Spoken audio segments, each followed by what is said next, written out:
ఈరోజు మనము two pointers technique తెలుసుకుంటున్నాం. టూ పాయింటర్ టెక్నిక్‌లో టూ పాయింటర్ టెక్నిక్ అనేది సార్టెడ్ ఆర్డర్ అరే అనేది సార్టెడ్ ఆర్డర్‌లో ఉంటది. సార్టెడ్ ఆర్డర్ అరేలో ఉంటే మోస్ట్‌లీ మనకి అసల కోడ్ టూ పాయింటర్ టెక్నిక్ మనం ఇచ్చిన ప్రాబ్లమ్‌లో ఎలా మనం అర్థం చేసుకోగలుగుతాం. టూ పాయింటర్ అనేది అంటే సమ్ ఇచ్చి టార్గెట్ కనుక్కోమన్నాడు అనుకోండి. టార్గెట్ అంటే అదొక దాంట్లో టూ పాయింటర్ టెక్నిక్ వాడొచ్చు. కానీ మనం అరే మాత్రం సార్టెడ్ ఆర్డర్‌లో ఉండాలి.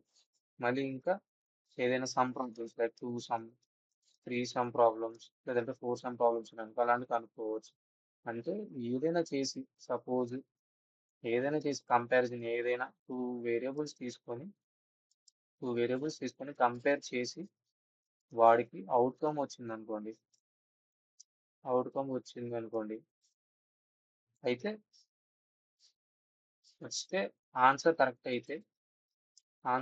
అయితే వాడికి టూ పాయింటర్ టెక్నిక్ వాడొచ్చు ఆ ప్రాబ్లమ్‌లో.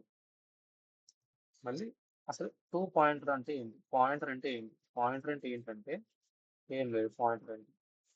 ఇప్పుడు సపోజ్ మనం ఇప్పుడు ఇది ఒక అరే తీసుకున్నాం అనుకోండి. అరేని ఏ ఒక వేరియబుల్ కింద ఒక రిఫరెన్స్ వేరియబుల్ అనుకోండి. ఒక రిఫరెన్స్ వేరియబుల్‌లో ఏదైనా ఒక తీసుకొని ఒక పాయింటర్ తీసుకొని మొత్తం ట్రావర్స్ చేస్తాం అరే మొత్తం.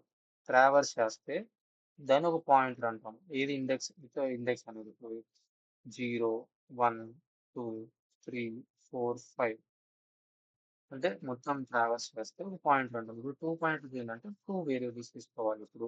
ఆ 2 వేరియబుల్స్ ఎట్లైనా 2 వేరియబుల్స్ తీసుకొని ఇప్పుడు సపోజ్ 2 పాయింటర్స్ కొని స్ట్రాటజీస్ ఉంటాయి.